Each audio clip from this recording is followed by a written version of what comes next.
సందర్భంలో హిడ్మా వాళ్ళకు వాళ్ళ ఆత్మీయత లేదంటే వాళ్ళకు దూరమైందన్న బాధ ప్రతి ఒక్కరి లోపల ఉంది అని చెప్పేసి క్లియర్గా అనిపిస్తుంది. మావోయిస్టు హిడ్మా ఇంటి పరిసరాలు చూస్తూ ఉంటే కూడా దాదాపు తెలంగాణ మన ప్రాంతం చూసుకున్నట్లయితే ఆ ప్రాంతంలో గతంలో మన తాత ముత్తాతలు చెప్తుండే ఇక మన ఇంటి చుట్టూ 10 బర్రెలు ఉంటుండే, గొర్రెలు ఉంటుండే అనుకుంటా అనేక స్టోరీలు చెప్తూ ఉండే. ఇవి అట్లాంటి పరిస్థితుల్లో ఈ ప్రాంతానికి ఇంకా కూడా ఉన్నాయి.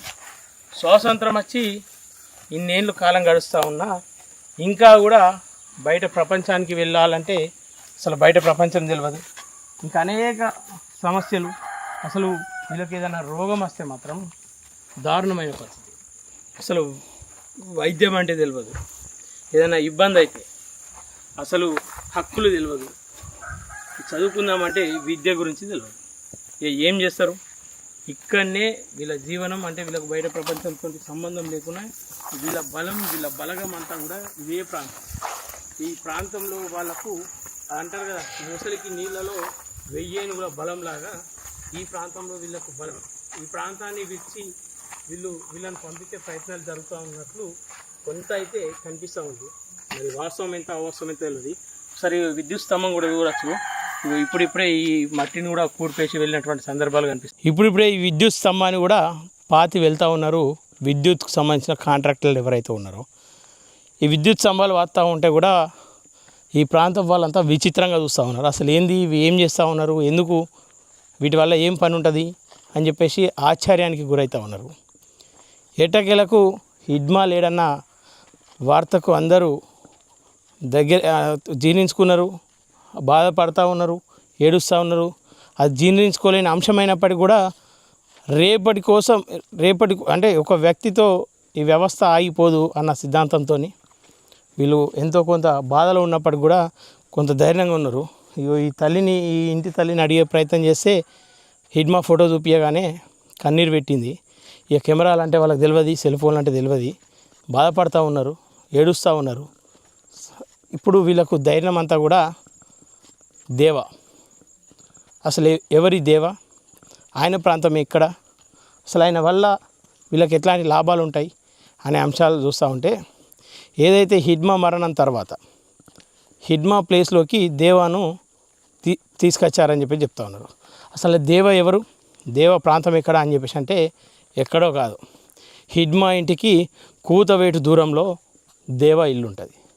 ఒకసారి అటు చూపి ఇదే గ్రామానికి చెందినటువంటి వ్యక్తి దేవానైతే ఇప్పుడు హిడ్మా ప్లేస్లో తీసుకొచ్చారని చెప్పేసి, ఇప్పుడు హిడ్మా చేపట్టేటువంటి ఆపరేషన్లని దేవ చూస్తాడని చెప్పేసి ఒక వర్గం చెప్తా ఉంది.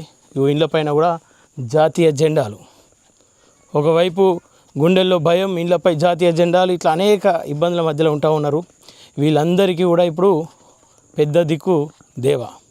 ఇక దేవ ఇల్లు కొంత దూరంలో కనిపిస్తూ ఉంది. ఆ ప్రాంతానికి వెళ్ళాలంటే సిఆర్పిఎఫ్ వాళ్ళు కొంత అనుమతించడం లేదు. ఇప్పుడు ఆయన ఇంటిపైన నిఘా పెట్టిరని చెప్పేసి కూడా తెలుస్తూ ఉంది. ఏదేమైనప్పటికీ ఈ ప్రాంత ప్రజలకు ఒక వ్యక్తి మరణించగానే మరో వ్యక్తి ఆ స్థానాన్ని ఫుల్ఫిల్ చేస్తాడు అన్న ఆశ కలిగించి వాళ్ళకి ఎంతో కొంత భరోసానిచ్చే ప్రయత్నం చేస్తూ ఉన్నారు. ఎంతో కొంత ఆశతో అయితే వాళ్ళు ఎదురు చూస్తూ ఉన్నారు. మరోవైపు ఏమో ఒక లేఖ విడుదల కావడం, ఆ లేఖలో ఫిబ్రవరి 15 వరకు మాకు సమయం ఇవ్వండి, మేము ఆలోచించిస్తాం, మా సోదరులకు కావచ్చు, మా సహోద్యోగులకు అందరికీ కూడా మేము ఇన్ఫర్మేషన్ ఇచ్చి అందరం ఒక నిర్ణయానికి వస్తాం, ఒక ఏకతాటిపైకి వస్తామని చెప్పి చెప్తా ఉన్నారు. ఏదేమైనప్పటికీ ప్రభుత్వం ఏదైతే ఆలోచిస్తూ ఉందో ఆ ఆలోచనకు అనుగుణంగానే మేము లొంగిపోబోతూ ఉన్నాం, మంచి నిర్ణయంతోనే మేము ముందుకు రాబోతూ ఉన్నాం అని చెప్పి చెప్తా ఉన్నారు. ఇప్పటికీ కూడా ఈ ప్రాంతంలో నీళ్లు లేవు. ఇప్పటికంటే ఇది ఒక్కటే కాదు ప్రాంతం, ఇంకా అనేక ప్రాంతాలు ఉన్నాయి. ఇంకో ఇంటికి సంబంధం ఉండదు. వర్షం పడితే బురద నీటిలో నడవాల్సిన పరిస్థితి, ఇండ్ల మధ్యలో పందులు తిరుగుతూ ఇంకా అనేక ఇబ్బందుల్లో ఉన్నప్పటికీ కూడా వీళ్ళ ఆశలన్నీ కూడా హిడ్మా లాంటి నాయకులే. ఈ భూమిపైన వీళ్ళకి హక్కు ఉంది అని చెప్పేసి షెడ్యూల్ 5లో ఎవరు ఇన్వాల్వ్ కావద్దని చెప్పేసి, షెడ్యూల్ 5లో సపరేట్ రాజ్యాంగం వర్తిస్తుందని చెప్పేసి అన్న హక్కును కాల రాస్తూ వీళ్ళని ఇక్కడ నుండి తరిమేసే ప్రయత్నం చేస్తూ ఉన్నారు. దాన్ని మరి అడ్డుకోబోతూ ఉందా, లేదంటే ఫిబ్రవరి 15th టైంలోగా అందరూ లొంగిపోయి మరి పోరాటం ముగినుందా చూడాల్సిన అవసరం ఎంతైనా ఉంది.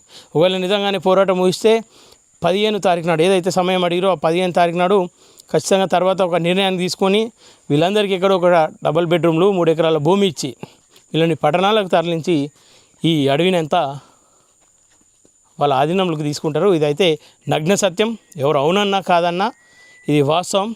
మరి దీన్ని దేవ ఎట్లా ఛేదిస్తాడో, మరి వీళ్ళకు ఆసరగా ఉంటాడా, అండగా ఉంటాడా, ఇలాంటి వీళ్ళను ఏకాకులం చేస్తారని చెప్పేసి చూడాల్సిన అవసరం ఎంతైనా ఉంది. ఏదేమైనప్పటికీ ప్రజల్లోకి వచ్చి ఈ ప్రాంతానికి నాయకత్వం వహించి ఈ ప్రాంతంలో ఒక ఎమ్మెల్యేగానో ఒక ఎంపీగానో గెలిచి రాజ్యాంగబద్ధంగా అటు చట్టసభల్లో కావచ్చు ఇటు అసెంబ్లీ పార్లమెంట్లో కొట్లాడి ఈ ప్రాంత ప్రజలకు వెన్నుదిండుగా ఉండాలని చెప్పేసి ఎవరైతే మావోయిస్టులో కలిసిపోయి ఇంకా కూడా ప్రాణాలకు అర్పించి కొట్లాడతామని చెప్పి సిద్ధంగా ఉన్నారో వాళ్ళకైతే మేమైతే విన్నపిస్తూ ఉన్నాం. ఎందుకంటే మీ ప్రాంత ప్రజలను దగ్గరుండి చూసినాం.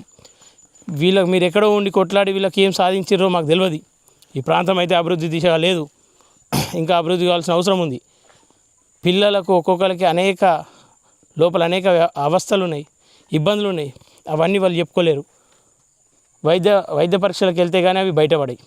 ఇట్లాంటి పరిస్థితుల్లో మీరు ఇంకా ఏం సాధిస్తామనుకుంటా ఉన్నారో, మీరు ఏం చెప్తామనుకుంటా ఉన్నారో ఈ సమాజానికి మీరే ఒకసారి పునరాలోచన చేయాలి.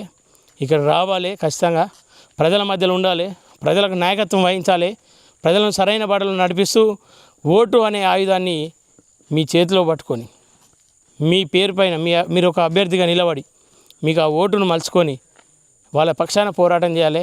నిజంగానే మీరు నిస్వార్థంగా పోరాటం చేసినట్లయితే ఈ ప్రాంత ప్రజలంతా కూడా నిస్వార్థపడలే, డబ్బు కోట్లు అమ్ముకునే వ్యక్తులు కాదు. సో వీళ్ళకు నాయకత్వం వహించి ఖచ్చితంగా వీళ్ళ మధ్యలో నువ్వు ఉండాలని చెప్పేసి మనస్ఫూర్తిగా కోరుకుంటా ఉన్నా. మీరు త్వరలో లొంగిపోతారో లేదంటే జనజీవన స్రవంతిలో ఉన్నారు, మరోసారి జనంలోకి వచ్చి వాళ్ళ కోసం నిలబడాలని చెప్పేసి ఈ సందర్భంగా కోరుకుంటూ ఒకసారి దేవ ఇల్లు ఆ ప్రాంతంలో ఉంటుంది.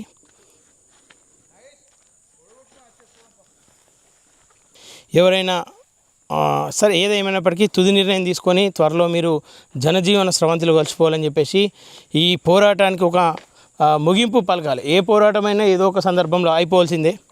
గతంలో అనేక పోరాటాలు మొదలైనవి, దానికి ముగింపు పలికింది. ఇప్పటికైతే మావోయిస్టుల పోరాటానికి అంతిమ లక్ష్యం భూమి హక్కులు పోరాటాలని చెప్పేసి అంటూ ఉన్నారు. అది ప్రజల మధ్యలో ఉండి కూడా కొట్లాడుకోవచ్చు. ఈ దట్టమైన అడవిలో పెద్ద పెద్ద చెట్ల నడుమ మీరు చేసినటువంటి పోరాటం ఖచ్చితంగా ప్రజలందరూ గుర్తించుకుంటారు. మీ త్యాగం ఖచ్చితంగా ప్రతి ఒక్కరు గుర్తించుకుంటారు. మీరు చేసినటువంటి పోరాటాలు ఖచ్చితంగా నిలిచిపోతాయి. దాంతోపాటు మీరు ప్రజల్లోకి రావాల్సిన అవసరం ఉంది. ఈ అడవులను చట్టసభల్లో నిలబడి కాపాడుకోవాల్సిన అవసరం మీ పైన ఉంది. అడవిలో ఉండి అడవులను కాపాడతామన్నది అది ఇప్పుడు అయితే చెల్లుబాటు కాని అంశం. అది ఇంకనైనా ఆలోచించాలి. అడవి బాట విడాలి, అన్నల బాట విడవాలి, మందిలో కలవాలి, రాజ్యాధికారం సాధించాలని చెప్పేసి కోరుకుంటా ఉన్నాం.